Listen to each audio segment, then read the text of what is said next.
7 वर्षांपूर्वी अतुल कुमार आणि दामिनी यांच्या प्रेमाला बहर आला होता. दोघे एकमेकांच्या प्रेमात अखंड बुडाले होते.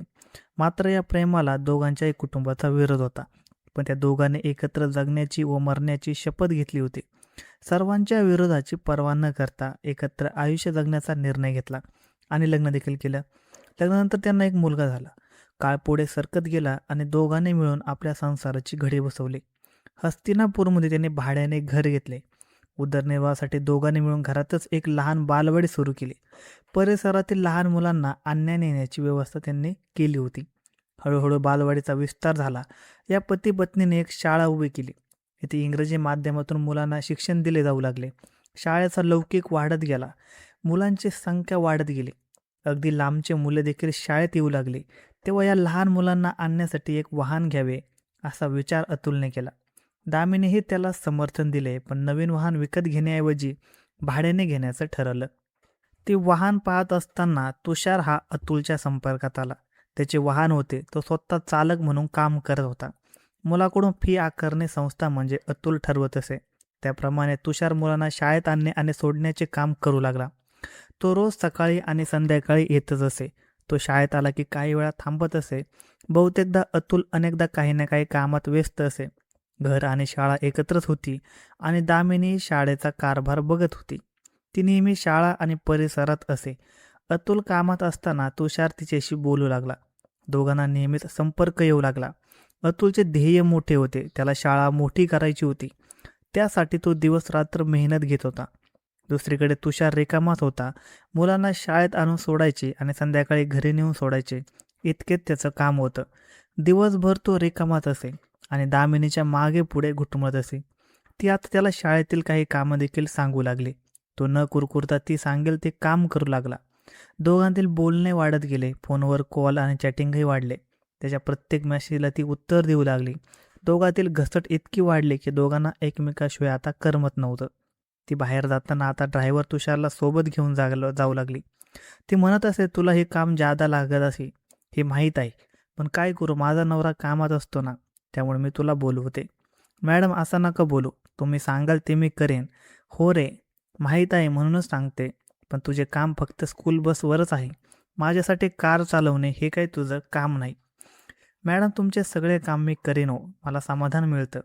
तुमचं काम केलं की तो गोड बोलायचा. ती त्याच्या बोलण्यात गुंतत गेली. एक दिवस कामानिमित्त अतुल परगावी गेला आणि कामासाठी ती तुषारला घेऊन कारने गेली. परंतु आल्यानंतर तिने त्याला सोबत थांबशील का म्हणून विचारलं. मी एकटी आहे, मला भीती वाटते अशी ती म्हणाली. तो तयार झाला. तीच रात्र अधोगतीची रात्र ठरली. तिने त्याला आपली बेडरूम दाखवली. त्या बेडरूममध्ये तिने त्याला मिठीत घेतले आणि आपल्या पतीची जागा दिली. त्याच्या माणसल गुबगुबीत शरीराचा आनंद घेताना तो बेभान झाला. तर त्याच्या दणकट स्पर्शाने ती सुकवली होती. त्या रात्री दोघांचे मनसोक्त शरीरसंबंध केले, पण ही वासनेची आग विझली नाही. दिवसेंदिवस त्यात वाढच होत गेली. संधी मिळेल तेव्हा ते दोघे कामक चाळे करत होते. शरीरसुखाचा आनंद घेत होते. दुसरीकडे अतुलला या सर्वाची कल्पना नव्हती. तो आपल्या व्यवसायात आणि कुटुंबात व्यस्त होता. त्याला वाटत होतं की त्याचा संसार सुरळीत सुरू आहे, पण त्याची प्रेमाने केलेली बायको काही खेळ खेळत आहे हे त्याला माहीत नव्हतं. तो तिला काही विचारत नव्हता, पण दिवसा तिला कोणताही खेळ खेळण्यात बंधन नव्हते. पण रात्री तिला पती अतुलच्या मिठीत राहावे लागत होते. हेच तिला आता नको वाटू लागले. तिला रात्रभर तुषारच मिठीत हवासा वाटत होता. तिला आता प्रेमविवाह करून संसार थाटणारा, एक संस्था उभी करणारा, तिला सगळं सुख देणारा पती नव्या प्रेमातला आता अडथळा वाटू लागला होता. त्यातच अतुलच्या नावावर तब्बल 20 लाख रुपयांचा विमा होता, हेही तिला माहीत होतं.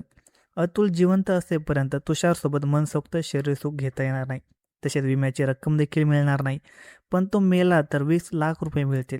संस्था आहेच आणि तुषारचे सुख बिनधास्त भोगता येणार होते. या नीच विचारातून तिच्या मनात एक कारस्थान रचलं गेलं. तिने हे तुषारला सांगितलं तेव्हा तर तो खूप खुश झाला. त्याने हा बेत तडीस नेऊन पुढे नवरा बायकोसारखे राहण्याचे वचन दिले. तो कामाला लागला. एका काळोख्या रात्री अतुल मोटरसायकलवरने एकटाच येत होता. ही माहिती मिळाल्यानंतर तुषारने एका वाहनाच्या सहाय्याने अतुलला जोरदार धडक देण्याचा प्रयत्न केला. मात्र त्यावेळी अतुलने हेल्मेट घातले असल्यामुळे तो वाचवला होता. तुषारने तिथून पळ काढला. अंधारात कोणी धडक दिली हे समजले नाही, पण अतुल जिवंत बचावल्याने दामिनी चिडली होती. मात्र या अपयशानंतरही दामिनी आणि तुषार मागे हटले नाहीत आणि आता असा मार्ग शोधायचा होता की ज्यामुळे अतुलचा मृत्यू नैसर्गिक अपघात वाटेल आणि कोणाचाही संशय त्याच्यावर येणार नाही. याच विचारातून एक भयानक योजना समोर आली. त्या दोघांनी सर्पदंशाचा बनाव रचण्याचा निर्णय घेतला. अतुलचा मृत्यू विषारी सापाच्या दंशाने झाला तर तो एक दुर्दैवी अपघात म्हणून सर्वजण स्वीकारतील असा त्यांचा अंदाज होता. ही योजना प्रत्यक्षात आणण्यासाठी त्याने 2 गारुड्यांशी संपर्क साधला. सोनू आणि उदय या दोघांना या कटात सहभागी करण्यात आल्याचा पोलिसांचा आरोप आहे. त्यांच्याकडून एक विषारी साप विकत घेण्यात आला. त्याबदल्यात सुरुवातीला काही रक्कम देण्यात आली. तर काम यशस्वी झाल्यानंतर अतुलच्या विम्यातील पैशातून 5 लाख रुपये देण्याचे आश्वासन दिल्याचेही समोर आले. कट पूर्ण झाला होता. फक्त संधीची ते वाट पाहत होते. गुरुवार दिनांक 16 जुलै रोजी सर्व काही नेहमीप्रमाणे सुरू होतं. अतुल दिवसभराचं काम आटोपून घरी आला. त्याला अजिबात कल्पना नव्हती की त्याच घरात त्याच्या मृत्यूचं षड्यंत्र आधीच रचलं गेलं आहे. रात्री झोपण्यापूर्वी दामिनीने अतुलला नेहमीप्रमाणे दूध दिलं. त्या दुधात गुंगीच्या गोळ्यांचा मोठा डोस मिसळला होता. दूध प्यायल्यानंतर काही वेळातच अतुलला गाढ झोप लागली. याच क्षणाची वाट पाहत तुषार घराजवळ दबा धरून बसला होता. रात्र अधिक गडद झाली तशी दामिनीने घराचं दार उघडलं आणि तुषार आत आला. घरात पूर्ण शांतता होती. गुंगीच्या औषधामुळे अतुलला काहीच हालचाल करता येत नव्हती. त्यानंतर तुषारने सोबत आणलेला विषारी साप अतुलच्या पांघरुणात सोडला. काही क्षणाने त्या सापाने अतुलला दंश केला. विष शरीरात पसरू लागलं. गुंगीत असलेला अतुलला स्वतःचा बचाव करण्याची संधीच मिळाली नाही. काही वेळातच त्याचा मृत्यू झाला. तुषार मात्र तिथून पसार झाला. पण सापाला घरातच सोडण्यात आलं. बिछाण्यावर अतुलचा मृतदेह तसाच ठेवण्यात आला.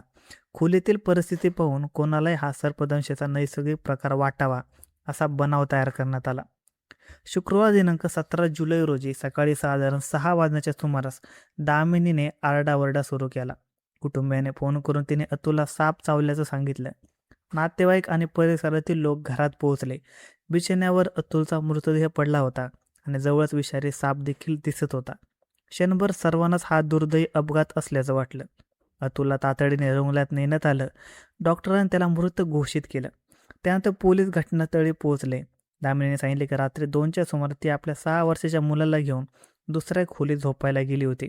सकाळी उठल्यावर अतुलच्या पांघरुणात तिला साप दिसला आणि तोपर्यंत अतुलचा मृत्यू झाला होता. प्रथमदर्शन तिचं म्हणणं विश्वासार्ह वाटत होतं. पण अनुभवी पोलीस अधिकाऱ्यांच्या नजरेत एक प्रश्न सतत खटकत होता. एखादा विषारी साप स्वतःहून पांघरुणाच्या आत शिरून झोपलेल्या माणसाला दंश कसा करू शकतो? हाच प्रश्न संपूर्ण तपासाची दिशा बदलणार होता. फॉरेन्सिक पथकाला घटनास्थळी बोलवण्यात आलं. खोलीतील प्रत्येक वस्तूची तपासणी करण्यात आली. साप ताब्यात घेण्यात आला.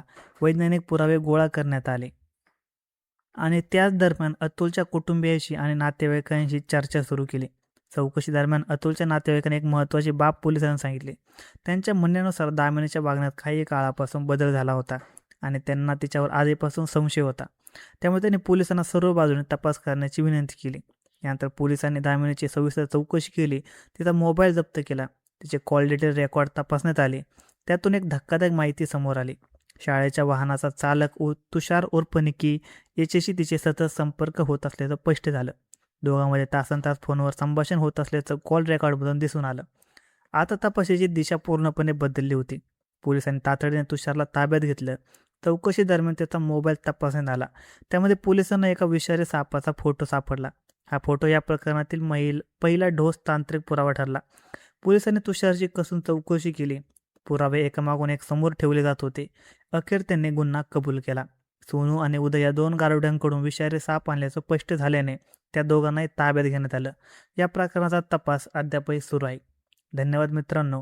अशा नवनवीन क्राईम स्टोरीज ऐकण्यासाठी आज आपला यूट्यूब चॅनल क्राईम कट्टा याला सबस्क्राईब करा. तोपर्यंत धन्यवाद.